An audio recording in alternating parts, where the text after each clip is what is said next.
ሰላም ውድ የቻናሌ ቤተሰቦች እንዴት ናቸውልኝ? እኔ በጣም ደህና ነኝ። እንግዲህ ዛሬም በአዲስ ቪዲዮ ተገናኝተናል። ዛሬ እንድናይ የፈለኩት የአትላስ ወንዝ ዳርቻን ነው። እንግዲህ አትላስ ከዚህ በፊት አሳይቻችሁ ነበር፣ የተወሰነ ቆየት ብሏል እንጂ እንግዲህ ዛሬም ተመልሰን ወደዚሁ ነው የመጣ ነውና አትላስን ካየን በኋላ ደግሞ ኮመንት ላይ ጠይቃችሁኝ ነበራችሁ፣ እስኪ ያልተሰራ የወንዝ ዳር አሳየን የሚል ኮመንት እያየሁኝ ነበርና እዚሁ ፊት ለፊት ላይ የዚህ ወንዝ ዳርቻ በዛ በተቃራኒ በኩል ያለው እየተሰራ አይደለምና እሱን ደግሞ እስኪ የተወሰነ ትንሽ የደቂቃ ማለት ትንሽ የሰከንዶች አሳያቸዋለሁ ያለበትን። ከዛ ከሱ ደግሞ ተነስተን እስከ ቦሌ መድኃኔዓለም ድረስ እየተሰራ ያለውን የኮሪደር ልማት ነው የምናየው። በነገራችን ላይ መድኃኔዓለም ጋር ያለው የአደባባዩም ኦልሬዲ እያፈረሱት ነውና እሱንም ምናልባት ሃይላይት ላይ ያያችሁት ይመስለኛል። ትንሽ ቀንጨብ አድርጌ ትንሽ ሰከንዶች እንትን ብዬ ነበርና እሱ ላይ ያያችሁት ይመስለኛል። ካልሆነ ግን እስከዛ ድረስ ነው። ለማንኛውም ጉዟችን እዛ ነው የምናጠናቀቀው፣ ቦሌ መድኃኔዓለም ጋር ማለት ነው። ከቦሌ መድኃኔዓለም አልፎ ደግሞ ያለው ኮሪደር እስከ ብራስ ደግሞ ያለው እሱም ኦልሬዲ በጣም እንትን እያሉት ነው። በደንብ ብዙ ደረጃ ላይ ሄደዋል። በተለይ አካፋይ የአስፋልቱ መካከል ላይ የነበሩትን በሙሉ ጨርሰው አሁን አደባባዩን እያፈረሱት ነው ያለውና እሱም በእርግጠኝነት በጣም በቅርብ ቀን እንደሚጠናቀቅ ያስታውቃል። ማለት በጣም በደንብ እየተሰራ ስለሆነ ማለት ነው። እኛ ግን ዛሬ የምናየው ከአትላስ ጀምሮ እስከ ቦሌ መድኃኔዓለም ድረስ ያለውን ነው፣ በውጭ በኩል ያለው። አሁን እንግዲህ ግቢ ውስጥ የአትላስ የወንዝ ዳርቻው ግቢ ውስጥ ነኝ ያለሁት። እንግዲህ ከዚህ በፊትም በተለይ ለነባሮች ነግሬያቸዋለሁኝ ባለፈው ሳሳያችሁ እዚህ አካባቢ ዙሪያው ላይ የነበሩ ቤቶች በጣም ብዙ ቤቶች እንደነበሩ፣ ከዛ በኋላ በልማት ሌላ ቦታ ከተቀየሩ በኋላ ፕሮጀክቱ የተወሰነ ዘገይት ብሎ ተጀምሮ እንደነበር ነግሬያቸዋለሁ። ምናልባት አዳዲስ ለሆናችሁ ቤተሰቦች ደግሞ ከዚህ በፊት የነበረውን ላላያችሁት ደግሞ እንግዲህ አሁን የምገኘው በኡራኤል ቤተክርስቲያን ወደ አትላስ ወይ ደግሞ ወደ ቦሌ መድኃኔዓለም ስትሄዱ ፒኮክ መናፈሻ አለ። ፒኮክ ፓርክ የነበረው ማለት ነው፣ ወይ ደግሞ በአዲሱ ስሙ አሁን አዲስ ዙ ፓርክ የሚባለው እሱ ዳር ላይ ወንዝ አለ። ያ ማለት ከኡራኤል ቤተክርስቲያኑ ጀርባ የሚመጣ ወንዝ አለ። እሱኛውን የወንዝ ዳር ላይ እየተሰራ ያለውን ልማት ነው አሁን እያየን የምንገኘው። እንግዲህ ትክክለኛው መገኘው ከኡራኤል ወደ አትላስ ስትመጡ መሀከል ላይ የታጠረ ግቢ አለ። እዛ ግቢ ውስጥ ነኝ ያለሁት፣ በአጥር የተሰራ ወይ ደግሞ ከዚህ በፊት በጸጋ ሆስፒታል የሚባለው አካባቢ የነበረበት ጋር ማለት ነው።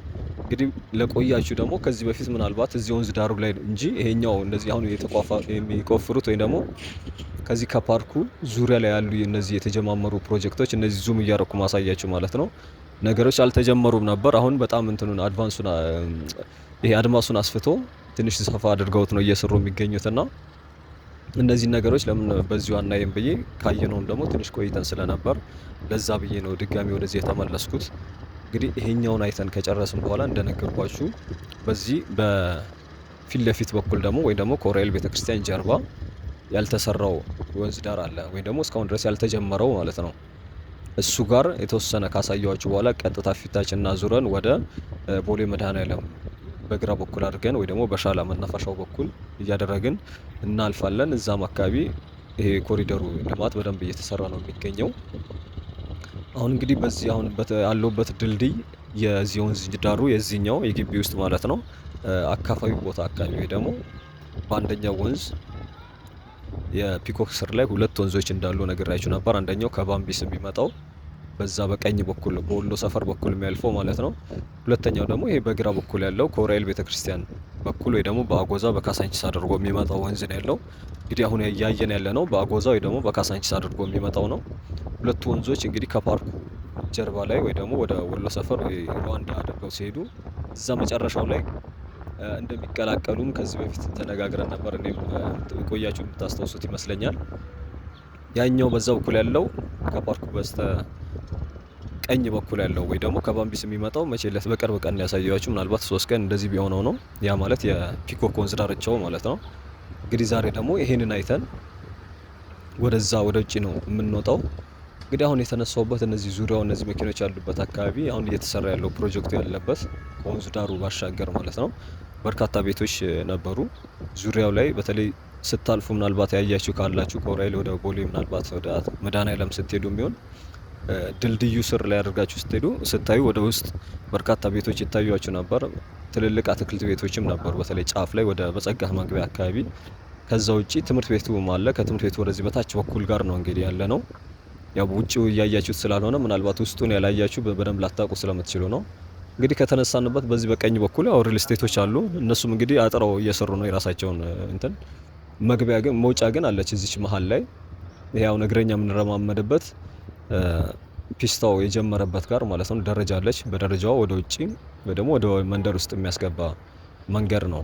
በዛ በግራ በኩል ግን እንዳልኳችሁ ቤቶች ናቸው። ቤቶቹም ከፈረሱ በኋላ የተወሰነ ቆይቶ እንደነበር በርካታ እነዚህ የጭቃ ቤቶች እና አነስ ያሉ ቤቶች በተለይ እንደዚህ ወንዝ ዳር የሚኖሩ አይነት ቤቶች በርካታ ቤቶች ነበሩ።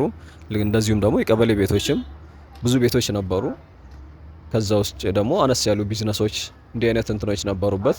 ከዛ እነሱ ተቀይረው ሌላ ቦታ ከሄዱ በኋላ ነው እንግዲህ ይሄ የተጀመረው ፕሮጀክቱ። እንግዲህ ባለፈው ካየነው አንፃር በደንብ ለውጥ ያለው ይመስለኛል። ያ ማለት ወንዙ ዳር እንኳን ባይሆን በእነዚህ ዙሪያው ላይ እየተሰሩ ያሉት ልማቶች ባለፈው እንዳየነው አይደለም።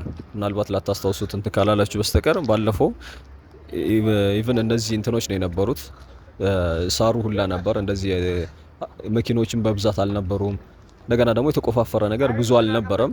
እስከ ታች ድረስ ወረደ ብዬ የተወሰነ ድረስ አሳይቻችሁ ነበርና እንግዲህ ዛሬ ይሄ ፕሮጀክቱ ካለበት ጀምሬ ወደ ውጭ ወጥተን እስከ ቻላችሁ ድረስ እንድታዩት ነው የምጋብዛችሁ። የኮሪደሩም ከዚህ በፊት ከመድኃኔዓለም ጀምሬ ከብራስ ጀምሬ እስከ አትላስ ድረስ አሳይቻችሁ ነበር። ቆይቷል በርግጥ ከዛ በኋላም በርግጥ ለውጦች አሉት። በተለይ የታችኛው ከመድኃኔዓለም እስከ ብራስ ያለው እንደነገርኳችሁ ማለት ነው። በዚህኛውም በኩል በጣም እየተቆፋፈረ ነው የሚገኘውና እንግዲህ እሱን ከጨረስን በኋላ ነው ይሄኛውን ከጨረስን በኋላ ነው ወደዛኛው የምንሄደው። አዳዲስ ቤተሰቦች ካላችሁ እንድትቀላቀሉ እንጠይቃችኋለሁ ሰብስክራይብ በማድረግ አዲስ ነገር ደግሞ ለውጥ ሲኖረው ደግሞ መጥቼ ያለውን ለውጥ ማሳያችሁ ነው የሚሆነው። የቆያችሁም ቢሆን ሀሳብ አስተያየታችሁን አስቀምጡልኝ። እንግዲህ እስከቻላችሁ ድረስ እንድታዩ ተጋብዛለሁኝ። መልካም ቀን እንዲሆንላችሁ እመኛለሁ። ነገ ደግሞ በሌላ ቪዲዮ መለሳለሁኝ። እስከዛ ጊዜ መልካም ጊዜ እንዲሆንላችሁ እመኛለሁ። ቻው።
ወደፊት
ከዛ ደግሞ